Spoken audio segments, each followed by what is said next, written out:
Baptiste Amann, auteur et metteur en scène d'Avignon de 35 ans, présente sa trilogie de 7 heures des territoires au festival. C'est une fresque intime et politique qui convoque les figures de la Révolution française, la Commune de Paris et la Révolution algérienne afin de les réapproprier, interroger notre rapport avec l'histoire et notre capacité d'agir. Donc l'histoire, on suit les péripéties de 3 frères et une sœur au moment de la mort de leurs parents qui reviennent dans le pavillon de banlieue dans lequel ils ont grandi. Et cette trilogie, c'est finalement les 3 jours consécutifs encadrant l'enterrement des parents, la veille de l'enterrement, le jour de l'enterrement et le lendemain de l'enterrement. Et alors la particularité, c'est que chacune de ces pièces est traversée par l'évocation d'un épisode révolutionnaire à travers une figure historique. Et dans la première, c'est la Révolution française avec la figure de Condorcet. Dans la deuxième, c'est la Commune de Paris avec les figures de Louise Michel et Théophile Ferret. Et dans la troisième, c'est la Révolution algérienne avec les figures de Djamila Bouhired et Jacques Vergès.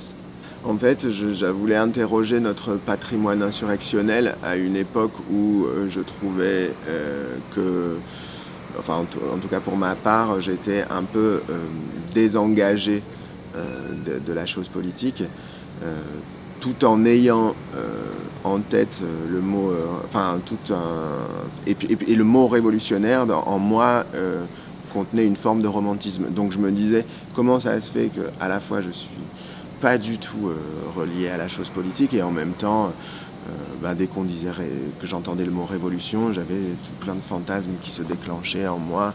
Et ensuite, du coup, j'ai voulu interroger ce patrimoine insurrectionnel et de le découvrir comme ça un peu par épisode et de voir comment les révolutions avaient progressé.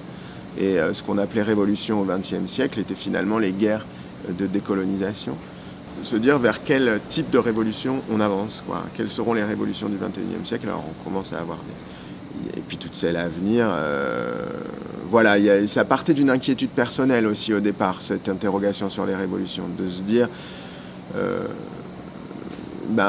les gens que j'entendais se revendiquer comme révolutionnaires en France appartenaient soit à des factions d'extrême droite, soit c'était ces jeunes qui partaient pour la Syrie.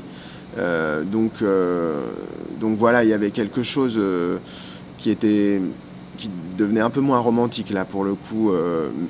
C'était qu'une histoire de point de vue. Enfin, qui je suis pour mettre en doute la colère légitime d'un jeune de 17 ans qui estime qu'il y a des injustices contre lesquelles il faut s'élever, qui sont en train d'agir à plusieurs milliers de kilomètres de chez lui.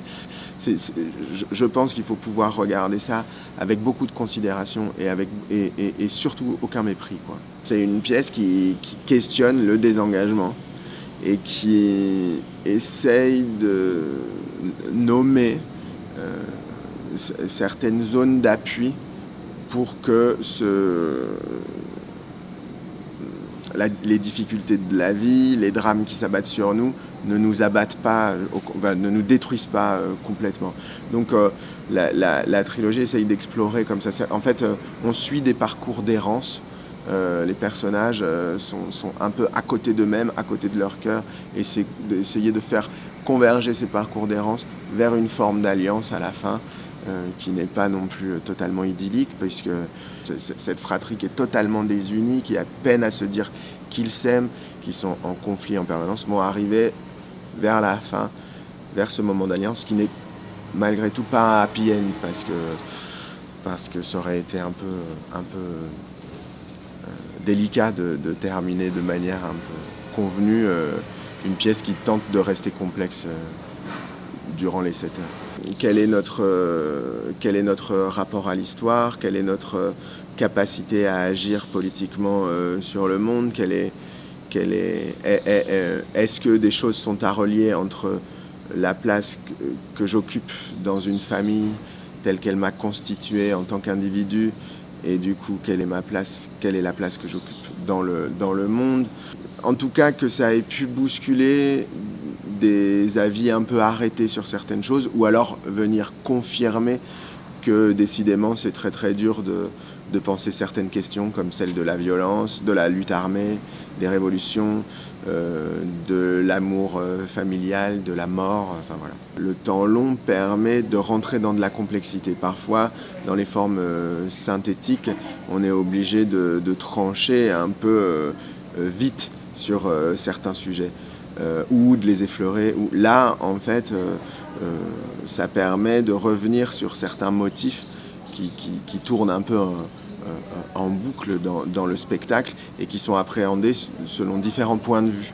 Et du coup, ce changement de point de vue, à mon sens, permet plus d'universalité. J'espère qu'on a prévu suffisamment de renversement, de complexité, justement, pour que ce point de vue-là soit bousculé en permanence.